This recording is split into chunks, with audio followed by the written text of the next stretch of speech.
이제 곱이상 일반적인 경우에 대해서 한번 알아보겠는데요. 1절에서 우리 3시간에 걸쳐 가지고 두 개의 위상 공간의 곱집합에 대한 위상을 주는 방법에 대해서 알아봤죠.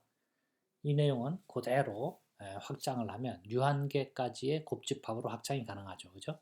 그래서 유한계 곱집합에 대해서도 각각의 성분에서 열린 집합들을 꺼내서 곱한 게 유한계 곱집합에서 열린 집합이 된다. 이와 같은 위상을 생각할 수 있습니다. 근데 이제 무한계일 때는 이제 좀 복잡해져요. 그래서 무한계를 포함하는 일반적인 곱집합의 위상을 주는 방법에 대해서 알아보겠는데요. 가장 단순한 방법은 1절에서 정의한 그 곱위상의 정의를 무한계 곱집합에 그대로 적용하는 거예요. 그죠? 이런 위상을 뭐라 그러냐면 상자 위상이라 그래요. 상자 위상. 자, 정의 11.28 볼까요? XITI가 i가 j 에 속해 있을 때 이와 같은 XITI들이 위상 공간들의 모임이라 그러죠. 그러면 이 위상 공간들을 곱한 집합이 있겠죠? 그래서 프로덕트 XI, I in J 이와 같은 곱집합이 있을 텐데 이 곱집합 위에 위상을 주는데 어떻게 주느냐? 1절에서 했던 거하고 똑같이 TI에 속한 GI들, 즉 GI는 TI의 열린 집합들 이런 것들을 꺼내가지고 즉 열린 집합들의 곱집합, 열린 집합들의 곱집합을 꺼내가지고 이런 걸 다 모아놓으면 여기에서의 토폴로지의 기저가 됩니다. 그래서 이 기저로 만들어지는 위상, 이런 위상을 뭐라 그러냐? 이런 위상을 상자 위상이라 그래요. 왜 상자 위상이라 그러냐면 이게 열린 집합들을 계속 곱해서 만들잖아요. 그죠? GI들을 상자 쌓듯이 이게 뭐 예를 들어서 3차원인 경우는 이게 상자 모양으로 나오죠. 그죠?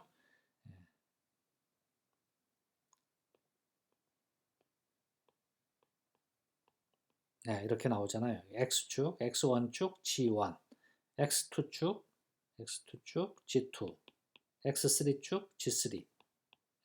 이와 같은 세 개를 곱해주면 이와 같은 상자 모양이 나오니까 이게 각각이 이것도 열린 집합, 열린 집합, 열린 집합이면 이 세 개를 곱해준 게 3차원에서 열린 집합이 된다. 그렇게 정의하는. 즉 각각의 성분들이 열린 집합일 때 그 열린 집합들을 성분으로 갖는 이런 상자 모양이 다 열린 집합이다 이렇게 정의하는 거죠. 그래서 이걸 상자 위상이라고 불러요. 그래서 이거는 중요한 게 이 J가 유한 집합만이 아니라 자연수의 개수도 되고요. J가 실수의 개수 또는 그보다 더 클 수도 있다는 거예요. 그러니까 임의의 집합에 대해서 이와 같은 곱 위상을 생각할 수 있다는 거죠. 근데 어떤 집합이 여기서 열린 집합이 되려면 어떻게 하면 된다? 각 성분을 따로따로 계산해서 이 성분들이 열린 집합이면 그걸 곱해준 게 열린 집합이다. 이렇게 보자는 거죠. 자, 그럼 뭐 두 개의 곱집합에 대해서는 상자 위상이 곱위상이죠. 왜냐하면 이걸 그대로 확장한 거니까. 그죠? 자, 예를 들어서 R제곱에서 상자 위상은 AB 구간 곱하기 CD 구간 해주면 이거 열린 집합 되죠. 그죠? 뭐 그냥 1절에서 했던 거랑 똑같아요. R3승에서도 이게 각각이 성분들이 다 열린 구간이니까 이런 걸 곱해주면 R3승에서 열린 집합이 되겠습니다. 자, 조금 복잡한 집합을 생각해 볼까요? 자, 자연수 개수만큼 곱하는 거 한번 생각해 보죠. 자연수 개수만큼 곱했을 때 프로덕트 XI에는 상자 위상에서 열린 집합들이 어떤 집합들이 있느냐? 예를 들어서 마이너스 I, I라는 구간을 곱해준 거. 즉 이걸 쓰면 어떻게 되나요? 첫 번째 성분은 마이너스 1에서 1까지, 두 번째 성분은 마이너스 2에서 2까지 구간, 그 다음 마이너스 3에서 3까지 구간 이런 식으로 다 곱해줘도 이 모든 성분들이 다 열린 구간이니까 이런 걸 무한대까지 곱해줘도 즉 자연수 개수만큼 곱해줘도 뭐가 된다? 여기에서 열린 집합이 된다. 또 굉장히 작아져요. 이건 점점 커지죠. 이건 작아져. 마이너스 1에서 1까지 마이너스 2분의 1에서 2분의 1 마이너스 3분의 1에서 3분의 1 이렇게 점점 작아지는 열린 구간들의 곱. 마찬가지로 여기서 열린 집합이 돼요. 왜? 각각의 성분들이 열린 집합이면 열린 집합이 돼요. 이거는 고정돼 있어요. 마이너스 1에서 1. 예? 두 번째 성분도 마이너스 1에서 1. 그래서 i가 여기 상수로 주어져 있으니까 이거를 곱하는데 i가 1부터 무한대까지 곱하면 이런 성분을 자연수 개수만큼 곱하라는 거죠. 그죠? 그래서 각 열린 구간들, 똑같은 열린 구간들을 계속 곱해서 만든 집합. 이 집합도 여기 상자 위상에서 열린 집합이 된다. 자, 그래서 이와 같은 열린 집합이 된다는 걸 알았는데요. 자, 한 가지 더. 자연수 개수만큼 곱했을 때 XITI들을 전부 실수의 이산 위상, 디스크릿 토폴로지를 주죠. 디스크릿 토폴로지가 뭐예요? 모든 부분 집합들이 다 열린 집합으로 주는 거예요. 그러면 이 프로덕트 XI에서는 0이라는 집합, 여기에서 0이라는 집합은 뭐예요? 여기에서 0이라는 집합은 원점 이게 벡터죠. 벡터 0. 벡터 0은 즉 다시 가면 0, 0, 0, 0 이런 벡터예요. 벡터. 이거 벡터 원점 벡터를 포함하는 요 싱글톤 셋. 한 원소 집합이죠. 한 원소 집합은 열린 집합이 된다. 왜 열린 집합이 되냐? 이 0, 0, 0, 0이란 집합은 첫 번째 성분에서 0이라는 집합 곱하기 두 번째 성분에서 0이라는 집합 곱하기 등등등 이런 집합들의 원소가 바로 이거죠. 원소가 이게 하나밖에 없어요. 첫 번째 성분이 0, 두 번째 성분도 0, 세 번째 성분도 0. 요거죠, 요거. 그죠? 원점, 즉 원점. 그래서 이거 한원소 집합이에요. 이 한원소 집합이 여기에서 열린 집합이 된다. 왜? 각 성분들이 여기 실수 디스크릿 토폴로지에서 열린 집합이 되니까. 그죠? 그래서 요 자연수 개수만큼 곱했을 때 실수의 디스크릿 토폴로지의 프로덕트 토폴로지는 이와 같은 원점들이 다 열린 집합이 된다는 걸 알 수 있겠어요. 원점을 하나 모은 집합이. 자, 원점만이 아니라 일반적으로 한원소 집합들이 다 열린 집합이 돼요. 자, XITI가 그냥 이상공간이라고 그러죠. 이상공간. 그럼 아까 문제의 일반적인 경우를 지금 하고 있는 거예요. 이상공간이라고 그러면 프로덕트 XI에서 상자 위상을 주면 한원소 집합들이 다 열린 집합이 돼요. 왜냐하면 한원소 어떤 좌표가 있을 거 아니에요? 그 좌표들은 첫 번째 좌표로 이루어진 집합 곱하기 두 번째 좌표로 이루어진 이런 식으로 쓸 수 있는데 이것들이 다 뭐예요? 다 열린 집합이잖아요. 왜? 이상공간이니까. 열린 집합이니까 이 한원소 집합이 여기에서 열린 집합이다. 그죠?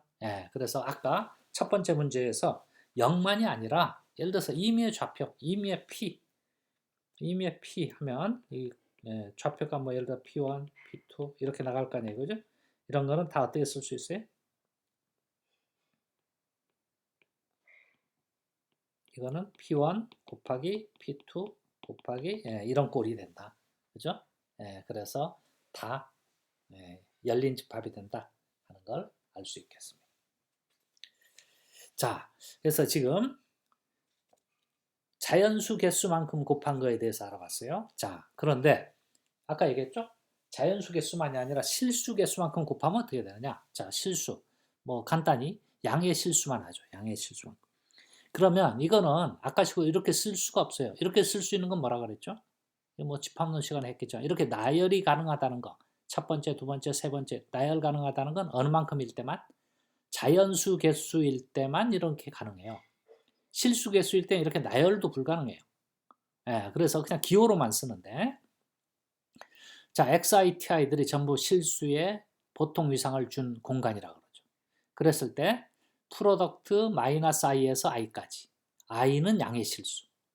그러니까 양의 실수니까 예를 들어서 1도 있고요. 2분의 1도, 3분의 1도. 그래서 이 i가 양의 실수니까 0까지 막 갈 수도 있어요. 0보다 크기만 하면 돼. 이런 것들을 다 곱하는 거야. 그러니까 이거 뭐 어떻게 곱할 수도 없어요. 양의 실수라 그래서 이거 뭐 곱하는 그런 표현으로 가능한 것도 아니죠. 그래서 기호로 항상 이렇게 쓸 수밖에 없어요. 프로덕트 i가 r 플러스일 때 마이너스 i에서 i까지. 그 다음 또는 프로덕트 마이너스 i분의 1에서 i분의 1까지. 이거는 i가 0으로 가니까 이거 뭐 무한대로 갈 수도 있어요. 하지만 어쨌든 i가 딱 정해지면 값이 딱 나오니까 문제가 되진 않아요. 그죠? 또 프로덕트 마이너스 1에서 1까지. 예. 이와 같은 집합들. 이런 집합들은 다 상자위상. 이거의 상자위상에서 열린 집합이다. 왜? 여기서 열린 집합이냐 조사하려면 각 성분만 열린 집합이면 돼요. 이거 실수해서 열린 집합이죠. 유절 토폴로지니까. 이것도 실수해서 열린 집합이죠. 이것도 실수해서 열린 집합이죠. 그러니까 이런 것들이 다 상자 위상, 곱 공간에서는 전부 다 열린 집합이 된다.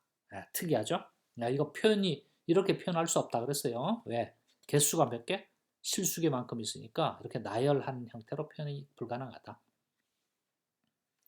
자, 또 이와 같이 무한, uncountable 무한일 때는 좀 특이한 현상이 벌어지는데, 자, i가 인덱스 셋 i에 있다 그러죠. 그리고 xi, di, xi들이 전부 디스크리트 토폴로지가 주어져 있다 그래요.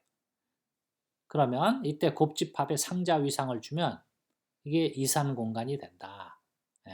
곱집합에 아까 우리 자연수 개수일 때도 해보니까 이산 공간이 됐었죠.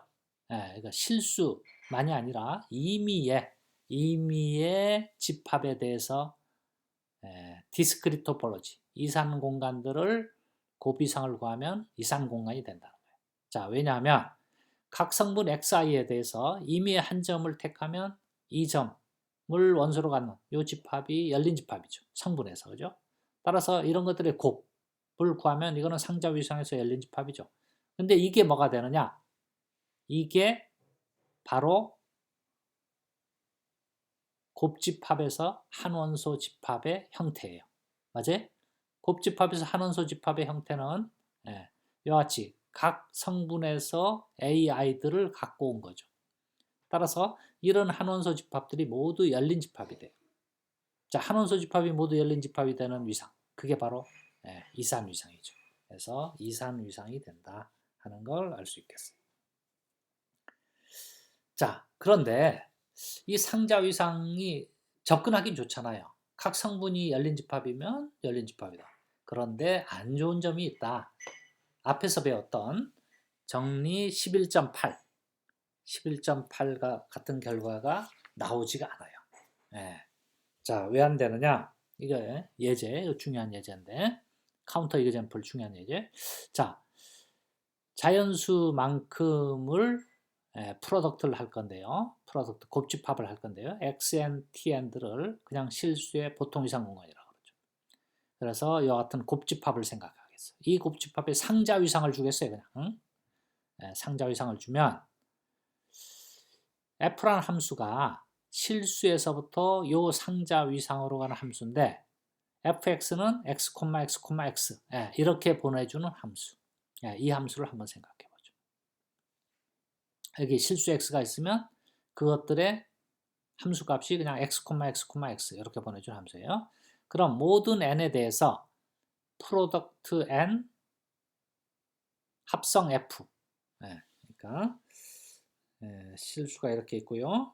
여기서부터 프로덕트 xn이 있었죠. 여기서 이제 xn으로 가는 파이 n이 있을 거 아니에요. 그죠?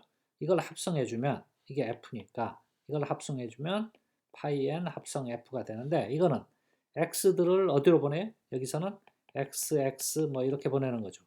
여기 파이 n으로 가면 그냥 x가 되죠. 이 중에 n번째 성분. 그죠? 이렇게 가면 자, x를 xxx로 갔다가 다시 여기 n번째 성분 x로 가는 거니까 이거 이렇게 보내면 항등함수가 되죠. 파이 n 합성 f는 그죠? x를 x로 보내는. 그죠? 그래서 파이 n 합성 f는 실수에서 실수. xn이 실수예요. 그죠? 실수에서 실수로 가는 x니까 항등함수가 돼요. 근데 항등함수는 다 연속함수잖아요. 그죠? 연속. 하지만 이건 연속함수예요. 그래서 모든 n에 대해서 구하면 다 연속함수야. 첫 번째 성분으로 보내는 것도 연속, 두 번째 성분도 연속, 다 연속함수야. 이게 다 연속함수면 f가 연속이 돼야 된다는 게 11.8 정리하는데 f가 연속이 안 된다. 이렇게 보내주는 함수는 연속함수가 아니에요. 왜 아니냐? 자, 상자 위상의 기저의 원소를 한번 생각하는데 여기에서 열린 집합에 여건이 열린 집합이 아니라는 걸 보이려고 그래. 이 중에 열린 집합에 기저의 원소 하나를 택하면 이런 거 택해보죠. 마이너스 1에서 1, 마이너스 2분의 1에서 2분의 이렇게 점점 작아지는 거. 이거 다 열린 집합 곱하기 열린 집합, 열린 집합이니까 열린 집합이죠. 하지만 이거를 F 인버스로 보내주면 F 인버스 B를 내주면 열린 집합이 아니에요. 왜냐하면 만일 열린 집합이 된다면 여기는 분명히 0이 포함돼요. 왜냐하면 0이 포함되는 이유가 F0을 보내주면 여기 들어가죠? 여기 들어가죠? 다 여기 들어가요. 그래서 F0이 B에 들어가니까 0이 F 인버스 B의 원소이긴 해. 그래서 이게 열린 집합이고 이런 원소가 여기 있으면 요 사이에 베이직한, 그러니까 기저 열린 집합이 있어야죠. 기저 열린 집합이 있어야 되는데, 즉 기저 열린 집합은 뭐 열린 구간이 있어야 되는데 이런 열린 구간이 없다. 네. 이런 열린 구간이 있어야 되죠. F-A에서 A까지 열린 구간이 있어서 이거의 함수값이 이미지가 B가 돼야 되죠. 여기 들어가려면 양변을 F 취해주면 FA가 B에 들어가야 되죠. 그죠? 자, 그러려면 FA 여기 마이너스 A에서 A 구간 보내준 게 B에 들어가야 되는데 이 만약 들어간다고 해보죠. 그럼 파이 n으로 보내주면 여기다 파이 n을 합성해요. 합성해주면 파이 n 합성 F는 항등 함수니까 이거 자식이 나오죠? 그죠? 파이 n 합성 F는 이거 자식이 나와요. 그런데 이쪽에다 파이 n을 보내주면 파이 n b가 나와. 파이 n b는 마이너스 n분의 1에서 n분의 1이죠. 왜냐하면 n번째 성분이니까. 그러면 마이너스 a에서 a까지 구간이 마이너스 n분의 1에서 n분의 1까지 구간의 부분집합이 돼야 돼요. 그런데 이게 모든 사용함수에 대해서 다 돼야 돼. 즉 모든 n에 대해서 이게 다 성립해야 돼. 이런 a가 있을 수 있나요? 없죠. 즉 모든 n에 대해서 이같이 성립해야 되는데 n을 막 크게 잡아주면 점점 작아지니까 이런 값이 있을 수가 없죠. 따라서 모순이 돼요. 그러니까 F 인버스 V는 열린 집합이 될 수가 없다. 따라서 F는 연속이 아니다. 즉 아까 얘기한 것처럼 이런 파이 n 합성 F들이 모든 게 다 연속이지만 이건 연속이 아닌 그런 형태가 된다. 그래서 정리 11.8이 성립 안 해요. 마찬가지로 정리 11.7도 성립 안 해요. 그래서 이 두 정리가 사실은 굉장히 중요한 정리예요. 그래서 이게 성립 안 하는데 그럼 이게 성립하는 위상이 있느냐? 있어요. 그 위상을 이제 새롭게 정의하려고 그래요.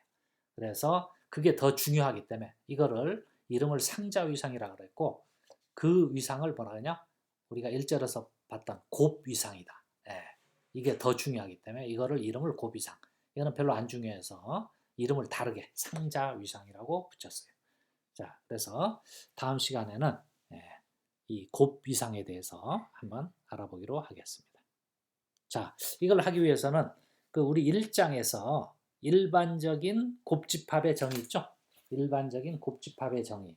이게 꼭 필요한데 1장 4절 곱집합 있죠? 이거 다음 시간까지 한번 쭉 읽고 오세요. 이게 무슨 뜻인지 알아야 곱집합이 A 곱하기 B는 순서상의 모임이지만 그 순서상의 모임은 어디까지는 되냐면 자연수 개수까지는 돼요. 자연수 개수까지 곱집합은 되지만 우리는 어느 만큼 할 거냐?